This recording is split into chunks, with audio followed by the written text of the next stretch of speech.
il y a un gros problème. Il y a un gros problème avec les diagnostics aujourd'hui.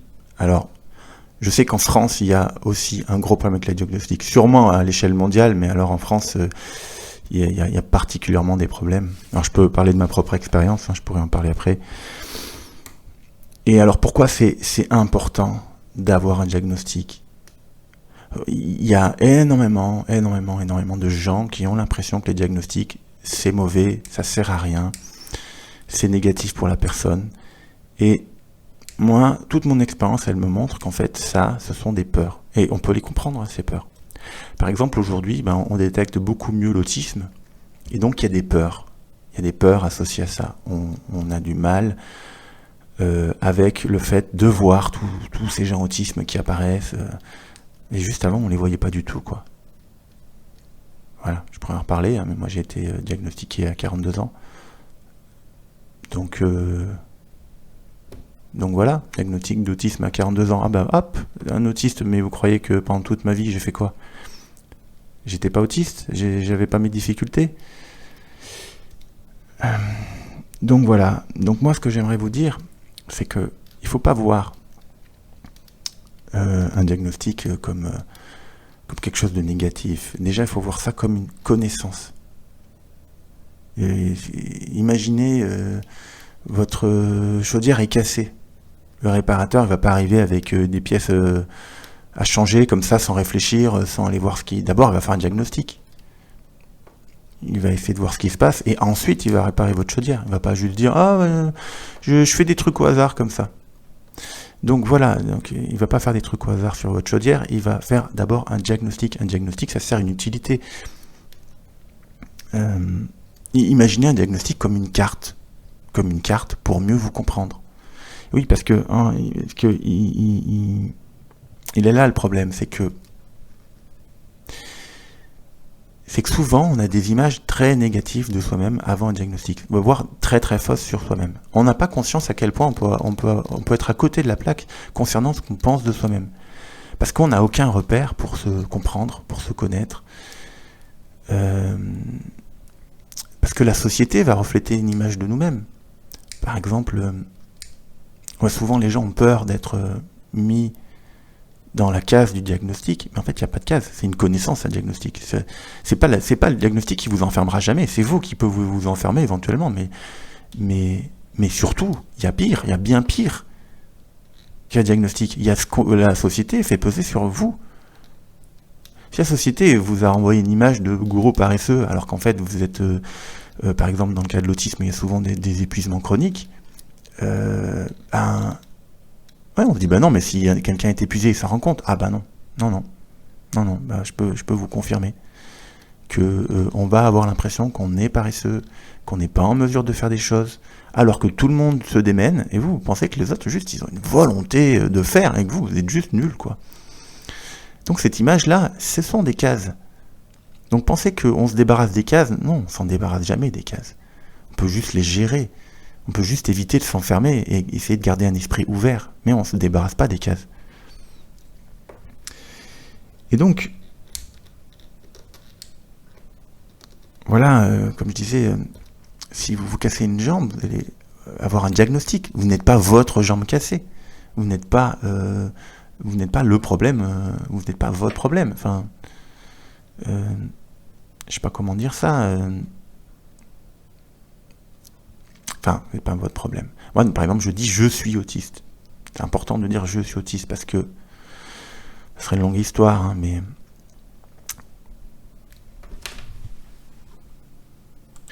ce que je veux dire, c'est que je ne suis pas autiste au sens case. Je suis autiste parce que je suis né avec ça. Mon cerveau s'est complètement développé avec ça. Ça m'influence sur tous les aspects de ma vie. Je n'utilise pas l'expression « je suis avec autisme », comme certains disent. Je suis autiste, mais je trouve ça beaucoup plus simple à dire. Comme il y en a qui sont boulangers. Mais n'empêche que je ne suis pas cette case. Je n'ai pas l'impression de me limiter par rapport au fait d'être autiste. Je me dis pas...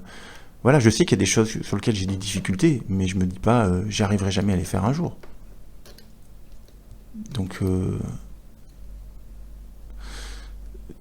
Donc la case, c'est nous qui la faisons. Après, on a des connaissances sur nous qui sont plus ou moins correctes, et mieux vaut avoir des connaissances correctes. Et un diagnostic, ça donne quand même des connaissances plutôt correctes. Et moi, j'ai beaucoup progressé depuis que j'ai mon diagnostic. Et non, mais il y a plein de gens qui vont vous mettre des freins si vous voulez faire des diagnostics, peut-être, parce que je sais pas pourquoi ça fait peur aux gens, les diagnostics, mais en fait, ça peut que vous aider. Tous les gens qui ont fait des diagnostics dont j'ai entendu parler, ils ont tous été contents. Ça les a énormément soulagés. Déjà, en termes de, ça fait baisser la culpabilité, parce qu'il y a souvent la culpabilité associée à des difficultés. Donc voilà. Moi, j'encourage vraiment les gens à faire des diagnostics en gardant l'esprit ouvert, bien entendu, sur qui ils sont, sur qui ils peuvent devenir. Alors, je voulais parler aussi d'un autre point, c'est le mythe du surdiagnostic. Alors ça c'est pareil. Je me parlais qu'il y a des peurs.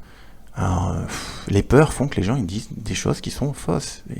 Et malheureusement, la peur, ça fait que on a tendance à accepter plus facilement des informations qui nous rassurent. Et se dire qu'aujourd'hui il y a plein de surdiagnostics, c'est la folie, ça. En fait, ça rassure. Mais c'est complètement faux.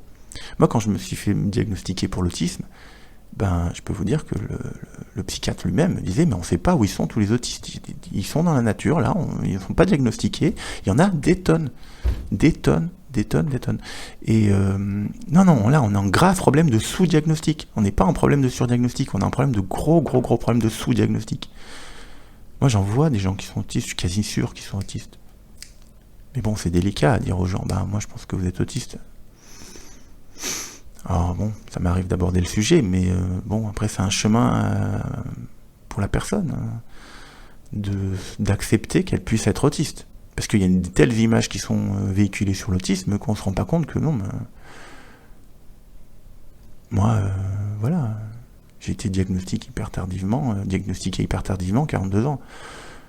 Ouais, je pensais vraiment pas être autiste. J'ai discuté avec des autistes, j'ai même fait une affiche pour un festival d'autisme. Enfin bon, c'est la folie, hein, ça m'a suivi toute ma vie, l'autisme.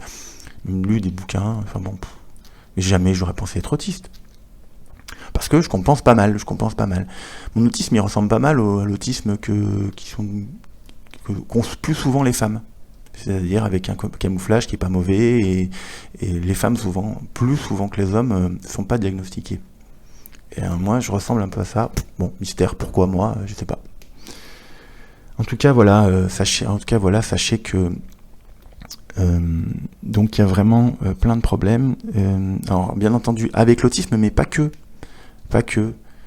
Se diagnostiquer, ça peut être les troubles de l'attention, par exemple. Il y a des gros problèmes avec les diagnostics des troubles de l'attention. Alors moi, j'ai pendant très longtemps pensé avoir un trouble de l'attention. Je sais toujours pas si j'en ai un. Mais en tout cas, il faut savoir que l'autisme, en tout cas, est bien plus pertinent. En premier lieu, recouvre plus de problématiques